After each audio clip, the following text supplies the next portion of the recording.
Everyone, welcome to the learning nest. मैं नेहा स्वागत करती हूँ आपका अपने चैनल पर। आज की क्लास में हम क्लास 11th अकाउंटेंसी का नेक्स्ट चैप्टर करने वाले हैं।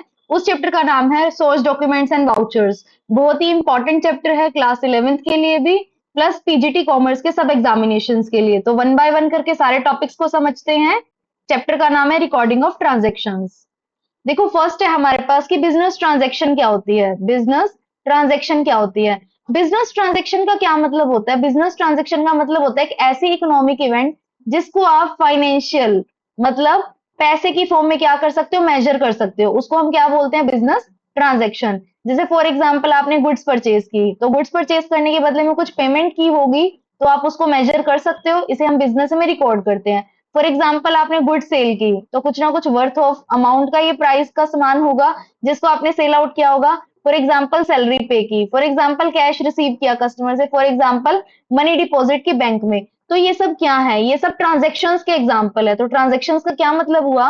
ऐसी इकोनॉमिक एक्टिविटी जिसको आप मनी की फॉर्म में क्या कर सकते हो, मेजर कर सकते हो। इनको हम प्रॉपर अपनी बुक्स में क्या करते हैं, प्लेस देते हैं, प्रॉपर इनकी रिकॉर्डिंग की जाती है। नेक्स्ट टॉपिक है हमारे पास वाई डॉक्यूमेंट्री एविडेंस। मतलब हमें क्यों जरूरत है एविडेंस? एविडेंस मतलब प्रूफ की। आपको ट्रांजैक्शन को रिकॉर्ड करते हुए प्रूफ की क्यों जरूरत है? वो कह रहा है कि एक ट्रांजैक्शन को ना हम सिर्फ ओरल इन्फो के बेसिस पर रिकॉर्ड नहीं कर सकते, क्योंकि अकाउंटिंग क्या करता है, अकाउंटिंग ना आपसे हर चीज का प्रूफ मांगता है कि जो आपने रिकॉर्डिंग की है, लेट सपोज आपने सैलरी पे की 50,000, तो आपसे प्रूफ मांगेगा कि क्या है, ये जो एम्प्लॉय है कहाँ एंगेज है, क्या इसकी सैलरी बिल है, कहाँ पर ये कितने टाइम के लिए आता है, हर चीज आपसे मांगी जाएगी। तो डॉक्यूमेंट्री एविडेंसेस का मतलब यही होता है कि आप ट्रांजैक्शन को बिना किसी प्रूफ के रिकॉर्ड नहीं कर सकते। अब डॉक्यूमेंट्री जो एविडेंसेस है, जो प्रूफ है, आप में हेल्प करते हैं हमारी किस किस चीज में? First establish authenticity. ये ना ऑथेंटिसिटी को एस्टेब्लिश करते हैं, मतलब आप 100% जेन्युइन हो, आप जो पेमेंट कर रहे हो या रिसीव कर रहे हो वो ऑथेंटिक है।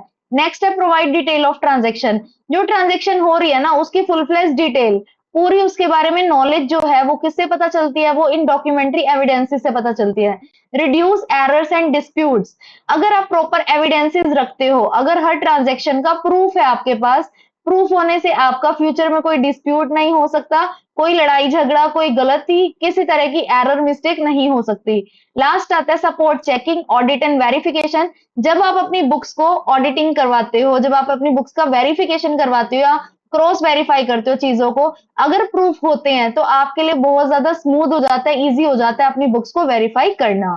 आई होप समझ आए होंगे कि डॉक्यूमेंट्री एविडेंसेस की क्या जरूरत है। अब नेक्स्ट इंपॉर्टेंट टॉपिक आता है कि सोर्स डॉक्यूमेंट क्या होते हैं।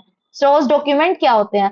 सोर्स डॉक्यूमेंट का मतलब होता है ऐसे रिटर्न, या तो ये रिटर्न फॉर्म में हो सकते हैं, मतलब मैनुअल हो सकते हैं, या फिर प्रिंटेड फॉर्म में हो सकते हैं, या फिर प्रिंटेड फॉर्म में हो सकते हैं। रिटर्न या प्रिंटेड फॉर्म होती है किसकी? बिजनेस ट्रांजैक्शंस की, जिससे जिसके बेसिस पर हम क्या बनाते हैं, अपनी वाउचिंग करते हैं।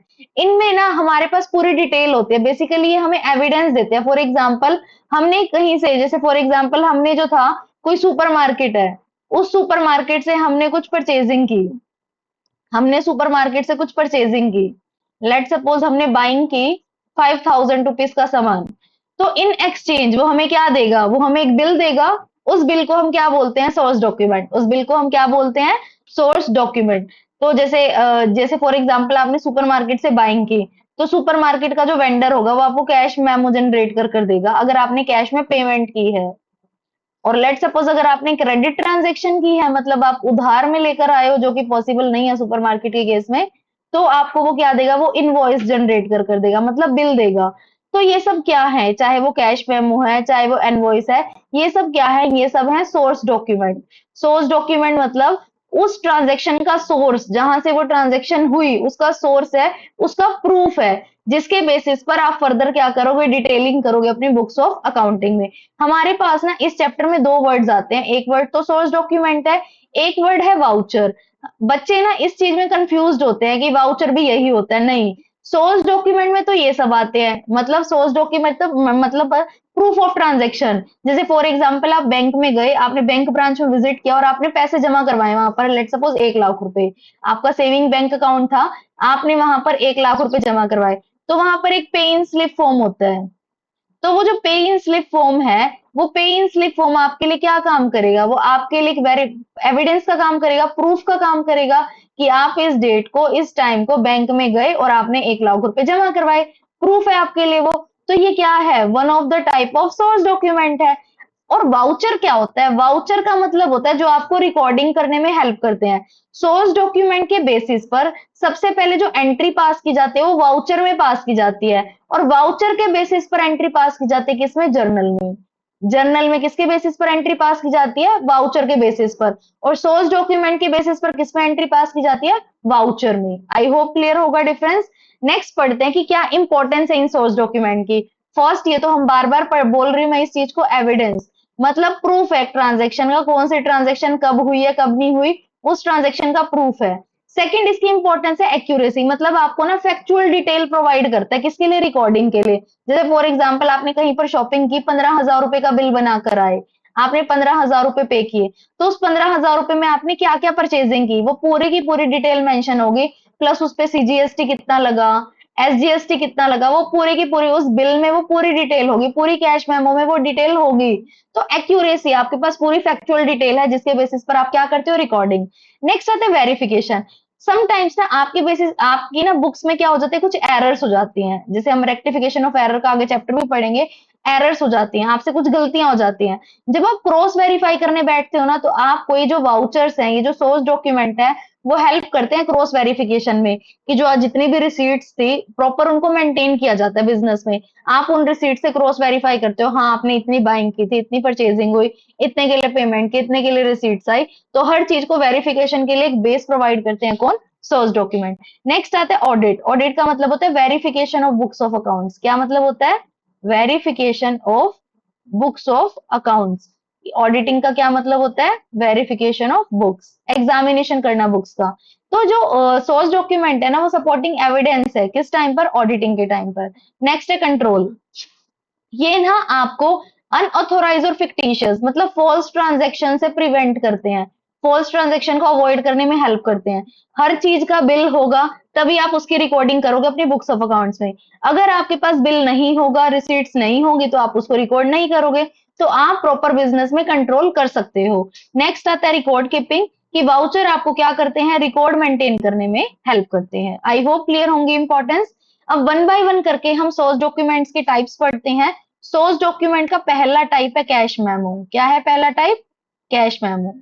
अब कैश मेमो का क्या मतलब होता है, जब कैश बाइंग होती है, मतलब आप कुछ खरीदते हो बदले में पैसे देकर, या कैश सेलिंग होती है, मतलब आप कुछ सेल कर रहे हो, किसके बदले में, कैश के बदले में। जब कैश सेलिंग होगी, जो ट्रेडर होगा, जो वेंडर होगा, जो ट्रेडर होगा, जो सेल कर रहा है, वो क्या करेगा, इशू करेगा। क्या करेगा, इशू करेगा कैश मेमो किसको, कस्टमर को। कैश मेमो किसको, कस्टमर को। Let's take an example.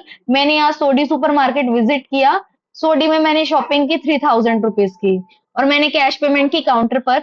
तो जो मुझे कैश मेमो मिलेगा वो कौन देगा, सोडी देगा। सोडी क्या बन गया, ट्रेडर, और मैं क्या बन गई, कस्टमर। तो सोडी सेलर है, यहाँ पर वो बेच रहा है। तो मतलब क्या है, सेलर किसको इशू करेगा कैश मेमो, बायर को। किसको इशू करेगा, बायर को। और लेट सपोज आप कुछ खरीद रहे हो, जो खरीदता है, जो बायर है, उसको तो कैश मेमो क्या है, मिलता है। वो क्या करता है, बायर क्या करता है, रिसीव करता है कैश मेमो को, रिसीव कैश मेमो। और जो सेलर है वो क्या करता है, इशू करता है कैश मेमो को। क्या करता है, इशू कैश मेमो। जैसे फॉर एग्जांपल आप मॉल गए, आपने शॉपिंग की, तो वो जो रिसीट मिलती है आपको, बिल मिलता है, वो कैश मेमो है। लेट सपोज पेंटालून से शॉपिंग की, पेंटालून ने आपके फेवर में उसको इशू किया वो बिल को, कैश मेमो को। तो पेंटालून उसको इशू कर रहा है। पेंटालून कौन है, सेलर है। आप बायर हो, आपको वो कैश मेमो मिलेगा। तो क्लियर होगा, कैश मेमो का मतलब एक ऐसा डॉक्यूमेंट जो कैश सेल या कैश परचेज के टाइम पर क्या किया जाता है, इशू या रिसीव किया जाता है। जो बाइंग कर रहा है वो रिसीव करेगा, जो सेलिंग करेगा वो इशू करेगा। आई होप क्लियर होगा। नेक्स्ट आता है हमारे पास इनवॉइस या बिल। इनवॉइस या बिल। अब इनवॉइस या बिल क्या होता है, इनवॉइस या बिल ना बेसिकली क्रेडिट ट्रांजेक्शन के केस में यूज होता है। जैसे मैंने कैश ट्रांजेक्शन के केस में कैश मेमो का एग्जांपल दिया, कैश मेमो का। क्रेडिट ट्रांजेक्शन के केस में क्या जनरेट होता है, इनवॉइस या बिल जनरेट होता है। क्या जनरेट होता है, इनवॉइस या बिल। अब जैसे फॉर एग्जांपल जो ऑर्गेनाइजेशन सेल करेगी, जो सेलर होगा, वो इनवॉइस जनरेट करेगा किसके फेवर में? बायर के फेवर में। वो इनवॉइस जनरेट करेगा किसके फेवर में? बायर के फेवर में। तो बायर इनवॉइस को रिसीव करेगा, बिल मिलेगा बायर को कि उसको इतनी अमाउंट पे करनी है फ्यूचर डेट में, और सेलर इनवॉइस को इशू करेगा। आई होप क्लियर होगा। दोनों में क्या डिफरेंस है? कैश मेमो यूज होता है कैश बाइंग और कैश सेलिंग के केस में, इनवॉइस या बिल यूज होता है क्रेडिट बाइंग या क्रेडिट सेलिंग के केस में। जो सेल करेगा वो इशू करेगा, जो परचेज करेगा वो रिसीव करेगा, दोनों के ही केस में। ठीक है, आई होप क्लियर होगा। नेक्स्ट आते हैं रिसीट। रिसीट रिसीट का क्या मतलब होता है? रिसीट का मतलब होता है एक्नॉलेजमेंट स्लिप। इसको आप एक एक्नॉलेजमेंट स्लिप की तरह बोल सकते हो। एक्नॉलेजमेंट स्लिप मतलब आपने ना ये मनी पे की है। क्या? आपने ये मनी पे की है, तो ये क्या है? एक्नॉलेजमेंट रिसीट है, मतलब स्लिप है। जैसे फॉर एग्जांपल, जब इनवॉइस जनरेट किया गया आपके फेवर में, आपने किसी कंपनी से, किसी ट्रेडर से 8,000 रुपीज का सामान बोरो, मतलब उधार पर लिया था, तो आपके फेवर में इनवॉइस जनरेट हुआ।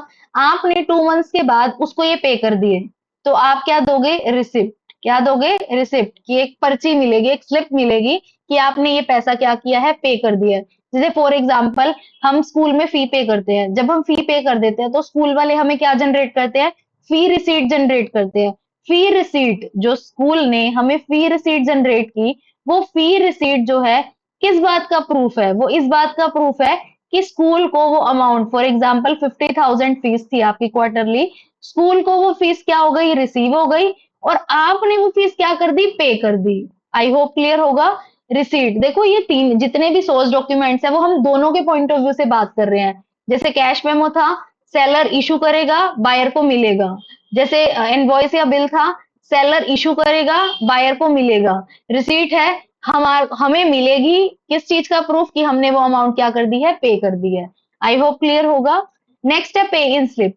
पे इन स्लिप फॉर्म जो है ना, जब हम किसी बैंक ब्रांच को विजिट करते हैं, बैंक ब्रांच में हम क्या करते हैं? पे इन स्लिप फॉर्म को आपने कभी देखा भी होगा। जब किसी बैंक ब्रांच में आप विजिट करते हो तो आप पे इन स्लिप फॉर्म वहां पर भरते हो। पे इन स्लिप फॉर्म में दो पार्ट होते हैं, काउंटर फॉइल होता है और एक पे इन स्लिप। कैशियर एक पर साइन और स्टैंप लगाकर आपको वापस कर देता है, वो आपके लिए प्रूफ है कि आपने बैंक ब्रांच में इतने रुपए जमा करवाए, मतलब एक्नॉलेजमेंट है। और एक कैशियर अपने पास रखता है, वो इस बात का प्रूफ है कि इस पर्सन ने इस डेट पर इतने पैसे जमा करवाए, ताकि वो अपनी वेरिफिकेशन के लिए उसको एज अ प्रूफ यूज कर सके। और आप इसलिए यूज कर सको, आपके पास एक एविडेंस है, एक प्रूफ है ट्रांजेक्शन का कि आपने बैंक में ये पैसे क्या करवाए हैं? जमा करवाए हैं। आई होप क्लियर होगा पे इन स्लिप फॉर्म आपको। नेक्स्ट आता है चेक। चेक क्या है? चेक एक रिटर्न इंस्ट्रक्शन होती है किसको? बैंक को, टू पे अ स्पेसिफाइड अमाउंट। चेक क्या है? चेक आपने देखा होगा, चेक बुक देखी होगी। चेक के ऊपर सारी इंपॉर्टेंट डिटेल होती है, डेट है, पे है, अमाउंट है, सिग्नेचर है, चेक नंबर है। चेक आप चेक ड्रॉप बॉक्स में डालकर आते हो। ड्रॉप बॉक्स में डालने के बाद तो आपके पास क्या है? एक सपोर्टेड डॉक्यूमेंट है ना चेक बैंक के पास, कि आपने ये चेक दिया, बैंक में जमा करवाया, और बैंक आपके अकाउंट में क्या कर देगा? क्लियर कर देगा वो, जब आपके अकाउंट में वो पैसा आ जाएगा। आगे हम फर्दर, जब आगे फर्दर चेक के टॉपिक को पढ़ेंगे तो मैं टाइप्स ऑफ चेक भी पढ़ाऊंगी जब हम बिजनेस स्टडी पढ़ेंगे। नेक्स्ट टॉपिक है आपके पास डेबिट नोट और credit note. Most important topic है, बहुत बार पेपर में पूछा जाता है। एक होता है डेबिट नोट और एक होता है क्रेडिट नोट। क्रेडिट नोट, देखो डेबिट नोट क्या होता है? डेबिट नोट का मतलब है जब आप कुछ परचेज करते हो, जब आप उसको परचेज रिटर्न कर देते हो। जैसे फॉर एग्जांपल, मैंने किसी ट्रेडर से कुछ बाय किया, ड्यू टू सम डिफेक्ट मैंने उसको रिटर्न कर दिया, तो वो जो सप्लायर था जिससे मैंने खरीदा था सामान, अब यहाँ पर लेट सपोज अगर मैंने क्रेडिट में खरीदा था तो क्रेडिटर हो जाएगा वो, जिसको मैंने पैसे देने हैं फ्यूचर में। क्रेडिट परचेज के केस में क्रेडिटर हो जाएगा। अगर लेट सपोज मैंने क्रेडिट बाइंग की थी, क्रेडिट बाइंग जब हम किसी से करते हैं उस पार्टी को हम क्या नाम देते हैं? क्रेडिटर का नाम देते हैं। क्रेडिटर मतलब लेनदान, उसने, उस पर्सन ने मुझसे पैसे लेने हैं। तो डेबिट नोट का क्या मतलब होता है? जब आप परचेज रिटर्न करते हो, आपने कुछ परचेज किया, वो आप उसको रिटर्न कर रहे हो, तो उस वेंडर का, उस क्रेडिटर का या उस सप्लायर का, क्रेडिटर का या सप्लायर का अकाउंट आपकी बुक्स में क्या होता है? डेबिट। आपकी बुक्स में क्या होता है? डेबिट। तो हम उसके फेवर में क्या इशू करते हैं? डेबिट नोट इशू करते हैं। क्या इशू करते हैं? Debit note. जैसे यहाँ पर एक एंट्री भी दिखाई है मैंने आपको, creditors account debit to purchase return account, कि आपने 3,000 रुपए का सामान लौटाया जिस भी सप्लायर से खरीदा होगा, तो इस केस में जो डॉक्यूमेंट अराइज होगा उस डॉक्यूमेंट का नाम है डेबिट नोट। आप ऐसे भी याद रख सकते हो, डेबिट नोट कब अराइज होता है? जब आप अपनी बुक्स में परचेज रिटर्न के टाइम पर सप्लायर या क्रेडिटर के अकाउंट को क्या करते हो? डेबिट। सप्लायर या क्रेडिटर के अकाउंट को क्या करते हो आप अपनी बुक्स में? डेबिट। तो उसके लिए हम क्या इशू करते हैं? Debit note. अब नेक्स्ट है, जैसे अब अगली स्लाइड पर क्रेडिट नोट। अब क्रेडिट नोट इसका वाइस वर्सा है। डेबिट नोट हमने कब किया? डेबिट नोट हमने तब किया जब हमने सप्लायर को अपनी बुक्स में क्या करा? डेबिट। अब यहाँ पर हम क्या करेंगे? जैसे डेबिट नोट परचेज रिटर्न के केस में होता है, क्रेडिट नोट सेल्स रिटर्न के केस में होता है। क्रेडिट नोट किस केस में होता है? सेल्स रिटर्न के केस में। जब आप सेल्स रिटर्न कर रहे हो तो जिस कस्टमर से आपको सेल्स रिटर्न हो रही है तो उसका अकाउंट आप अपनी बुक्स में क्या करोगे? क्रेडिट। क्या करोगे? कस्टमर का अकाउंट क्रेडिट। कस्टमर का या डेटर का, जिसको आपने सेल्स की थी, अब वो आपको सेल रिटर्न कर रहा है, तो उस केस में जो रिटर्न सामान आपके पास आएगा, आप उस कस्टमर का अकाउंट या डेटर का अकाउंट उतने अमाउंट से क्या करोगे अपनी बुक्स में? क्रेडिट। तो क्रेडिट नोट कब अराइज होता है? सेल्स रिटर्न के केस में अराइज होता है, जब आपको कोई सामान कोई कस्टमर रिटर्न करता है, तब कौन सा नोट आप बनाते हो? Credit note. जब आप किसी सप्लायर को कोई सामान रिटर्न करते हो तो आप कौन सा नोट बनाते हो? Debit note. Very important topic for examinations, for exams, it's very important topic. बहुत बार क्वेश्चन आता है पेपर में, तो ध्यान रखना है debit note linked with purchase return, कि आप सप्लायर का अकाउंट अपनी बुक्स में क्या कर रहे हो? डेबिट। और credit note relates with sales return, आप कस्टमर का अकाउंट अपनी बुक्स में क्या कर रहे हो? क्रेडिट। आई होप क्लियर हुआ होगा टॉपिक। अदर सपोर्टिंग डॉक्यूमेंट्स है, ये जो इंपॉर्टेंट थे मैंने सबको क्लियर किया वन बाय वन।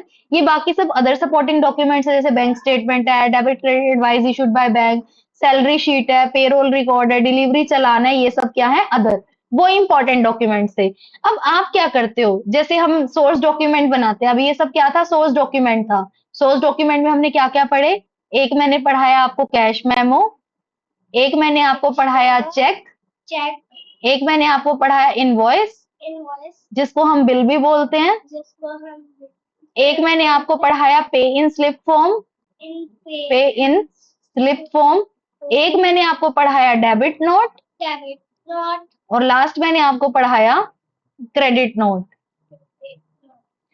ये थे हमारे 6 के 6 source document. I hope clear होंगे। सोर्स डॉक्यूमेंट मतलब जिनके बेसिस पर आप फर्दर जो रिकॉर्ड है, जो एविडेंस है ट्रांजैक्शन का, जिनके बेसिस पर आप वाउचिंग करेंगे, वाउचर्स बनाएंगे। आई होप क्लियर होगा। मैंने यहाँ पर एक फ्लो चार्ट भी बनाया। सबसे पहले ट्रांजैक्शन होती है। ट्रांजैक्शन किससे रिलेट होती है? सोर्स डॉक्यूमेंट से। जैसे फॉर एग्जाम्पल आपने कुछ खरीदा, कैश में खरीदा, कैश मेमो मिल गया, this is a source document. उस सोर्स डॉक्यूमेंट के बेसिस पर आप क्या करोगे? वाउचिंग करोगे। वाउचर में डिटेल लिखोगे, एक प्रॉपर रिसीट, एक बिल बनाओगे, दैट इज वाउचर। अब वाउचर के बेसिस पर आप क्या करोगे? जर्नल एंट्री पास करोगे। क्या पास करोगे? Journal entry. अब जर्नल से लेजर, लेजर से ट्रायल बैलेंस, ट्रायल बैलेंस से financial statement, then analysis, interpretation, communication, वो बाकी के स्टेप्स हैं, वन बाय वन करके हम पढ़ेंगे। पर यहाँ पर मेरा कंसर्न क्या था? यहाँ पर था पहले ट्रांजेक्शन होगी, ट्रांजेक्शन से सोर्स डॉक्यूमेंट बनेगा, सोर्स डॉक्यूमेंट के बेसिस पर क्या बनेंगे? वाउचर, वाउचर के बेसिस पर क्या होगी? रिकॉर्डिंग। आई होप क्लियर हुआ होगा आपको यहां तक। अब नेक्स्ट टॉपिक आता है हमारे पास वाउचर। वाउचर का क्या मतलब होता है? वाउचर का मतलब होता है जिसके बेसिस पर सोर्स डॉक्यूमेंट के बेसिस पर, सोर्स डॉक्यूमेंट के बेसिस पर जिसमें ट्रांजैक्शंस रिकॉर्ड होती हैं, बेसिस पर जिसमें रिकॉर्डिंग की जाती है, रिकॉर्डिंग की जाती है, उसको हम क्या बोलते हैं? वाउचर। क्या बोलते हैं? वाउचर। लिखा भैया, voucher is a document that provide the basis for recording a transaction in the books of account. ये बेस प्रोवाइड करता है रिकॉर्डिंग के लिए, क्योंकि हम जर्नल एंट्री किसके बेसिस पर करते हैं? वाउचर के बेसिस पर। वाउचर किस आधार पर बनते हैं? सोर्स डॉक्यूमेंट के आधार पर। आई होप ये आपको डिफरेंस क्लियर रहेगा, ये इंपॉर्टेंट है। नेक्स्ट आता है हमारे पास कि वाउचर में क्या क्या इसेंशियल कंटेंट है। वाउचर नंबर होना जरूरी है, मतलब सीरियल नंबर, पर्टिकुलर्स मतलब जो आपको डिस्क्रिप्शन देगा, सपोर्टिंग डॉक्यूमेंट्स क्या क्या होंगे, ऑथोराइजेशन मतलब सिग्नेचर, अप्रूवल, ये सब, डेट ऑफ ट्रांजेक्शन क्या होगी, अमाउंट क्या होगी, नरेशन क्या होगी, ये सारे इसके इसेंशियल कंटेंट्स हैं। अब नेक्स्ट आता है हमारे पास टाइप्स ऑफ वाउचर। हमारे पास ना मेजरली दो टाइप के वाउचर होते हैं, एक होता है कैश वाउचर और एक होता है नॉन कैश वाउचर। एक होता है कैश वाउचर और एक होता है non cash voucher. Cash voucher क्या होता है? जिसमें कैश ट्रांजैक्शंस होती है, जिसमें क्या होती है? कैश ट्रांजैक्शंस, चाहे वो कैश डेबिट हो, चाहे वो कैश क्रेडिट हो। मतलब एक इसमें डेबिट वाउचर होता है, डेबिट वाउचर, जैसे कैश वाउचर की अगर मैं बात करूं, एक डेबिट वाउचर होता है, एक क्रेडिट वाउचर होता है। डेबिट वाउचर किस लिए बनाया जाता है? कैश पेमेंट्स के लिए। किस लिए बनाया जाता है? कैश पेमेंट्स के लिए, कि मतलब आपके अकाउंट से पैसा जा रहा है। और क्रेडिट वाउचर किस लिए बनाया जाता है? कैश रिसीट्स के लिए। किसके लिए बनाया जाता है? कैश रिसीट्स के लिए। आई होप क्लियर होगा। टाइप्स ऑफ अकाउंटिंग वाउचर में हमारे दो वाउचर आते हैं। दो वाउचर में से पहला वाउचर कौन सा है? Cash voucher. दूसरा कौन सा वाउचर है? Non cash voucher. कौन सा वाउचर है? Non cash voucher. Cash voucher क्या होता है? जिसमें कैश डीलिंग्स, जब आप कैश में डील करते हो तो जो वाउचर प्रिपेयर किया जाता है उसको हम क्या बोलते हैं? Cash voucher. और नॉन कैश वाउचर क्या होता है? जिसमें नॉन कैश, मतलब कैश में डीलिंग नहीं कर रहे, ना तो कैश पे हो रहा ना ही कैश रिसीव हो रहा, क्रेडिट ट्रांजेक्शन हो रही है। बेसिकली नॉन कैश वाउचर किससे रिलेटेड है? क्रेडिट ट्रांजेक्शन से। किससे रिलेटेड है? क्रेडिट ट्रांजेक्शन से। नॉन कैश वाउचर का ना एक और नाम है क्या? Transfer voucher. Non cash voucher का एक और नाम है क्या? Transfer voucher. अगर आपसे पेपर में पूछ ले which one of the following is known as transfer voucher, तो आपके पास चार ऑप्शन में से आप क्या सिलेक्ट करोगे? Non cash voucher. Non cash voucher का ही दूसरा नाम क्या है? Transfer voucher. कैश वाउचर आपके पास फर्दर टू पार्ट्स में कैटेगराइज्ड है। एक है डेबिट वाउचर, एक है क्रेडिट वाउचर। डेबिट वाउचर किससे रिलेटेड होगा? जो आप कैश में पे कर रहे हो। और क्रेडिट वाउचर किससे रिलेट होगा? जो आप कैश में रिसीव कर रहे हो। आई होप क्लियर होगा। क्रेडिट वाउचर किससे रिलेटेड है या ट्रांसफर वाउचर? जो हमारी क्रेडिट ट्रांजेक्शन से रिलेट है। अब डेबिट है तो अगर आपने किसी को क्रेडिट में सेल्स की है तो डेबिट वाउचर बनेगा। अगर आपने किसी से क्रेडिट में परचेज की है तो क्रेडिट वाउचर बनेगा। आई होप क्लियर होगा आपको। डेबिट और क्रेडिट वाउचर में clear difference. Cash voucher, non cash voucher, cash for cash payments और receipts, non cash for credit के लिए, मतलब जहां पर क्रेडिट ट्रांजेक्शन इन्वॉल्व है। नॉन कैश वाउचर का अगला नाम आप याद रखोगे, ट्रांसफर वाउचर। यहाँ पर मैंने डिटेल में कैश वाउचर का एक एग्जाम्पल भी समझाया हुआ है। देखो यहाँ पर मैंने ये पूरी एंट्री कर दिखाई हुई है। नेक्स्ट है जर्नल या फिर ट्रांसफर वाउचर, जो किससे रिलेटेड है? हमारी इमीडिएट पेमेंट से। ये इंपॉर्टेंट है इन दोनों के बीच का डिफरेंस। सोर्स डॉक्यूमेंट और वाउचर में क्या डिफरेंस है? पहला है पर्पस। सोर्स डॉक्यूमेंट प्रूफ है ट्रांजेक्शन का। वाउचर ये सपोर्ट करते हैं किसको? रिकॉर्डिंग को, कि जो आप जर्नल में रिकॉर्ड करोगे किसके बेस पर करोगे? वाउचर के बेसिस पर। नेक्स्ट है ओरिजिन। इसका ओरिजिन किससे होता है? बिजनेस ट्रांजेक्शन से। इसका ओरिजिन किससे होता है? सोर्स डॉक्यूमेंट से। नेक्स्ट है फोकस। ये ध्यान देते हैं क्या हुआ है, और ये ध्यान देता है कैसे रिकॉर्ड करना है। एग्जाम्पल है इसके जैसे cash memo, pay in slip form, cheque, debit note, credit note, ये सब। और इसके एग्जाम्पल है cash and non cash voucher. Use क्या है? Verification and documentation. इसका यूज क्या है? Authorisation and accounting record. I hope आपको समझ आया होगा। यहाँ पर हम लास्ट में 1 मिनट दीजिए मुझे। यहाँ पर लास्ट में हम फटाफट से डिटेल करते हैं। सोर्स डॉक्यूमेंट पढ़ा। सोर्स डॉक्यूमेंट जो है एविडेंस है ट्रांजेक्शन का। कैश मेमो पढ़ा जो कैश सेल्स और परचेज को बताता है। रिसीट्स पढ़ा जब एक्नॉलेजमेंट है कि आपने मनी पे कर दिया और उसको मनी रिसीव हो गया है। डेबिट नोट परचेज रिटर्न के केस में इशू होता है। क्रेडिट नोट सेल्स रिटर्न के केस में इशू होता है। पे इन स्लिप फॉर्म जब आप बैंक डिपॉजिट करते हो तब जनरेट होता है। इनवॉइस जब आप क्रेडिट में बाइंग और सेलिंग करते हो तब जनरेट होता है। नेक्स्ट आता है वाउचर। क्या है? सपोर्ट है किसके लिए? अकाउंटिंग एंट्री के लिए। दो पार्ट में डिवाइड होता है, cash voucher and non cash voucher. Cash voucher में debit voucher and credit voucher. Debit voucher जब आप कुछ कैश में पे कर रहे हो, क्रेडिट वाउचर जब आप कैश में कुछ रिसीव कर रहे हो। नॉन कैश वाउचर का एक और नाम है ट्रांसफर वाउचर। आई होप आपको आज की क्लास समझ आई होगी। आज की क्लास में हमने बहुत ही इंपॉर्टेंट टॉपिक को डिस्कस किया है। इसके बेसिस पर फर्दर जो एमसीक्यूज है हम नेक्स्ट क्लास में ट्राई करेंगे उसको कवर अप करने की। तब तक के लिए आप जुड़े रहिए द लर्निंग नेस्ट से। हमारे चैनल को जरूर से सब्सक्राइब कीजिए, वीडियो को लाइक कीजिए, शेयर कीजिए।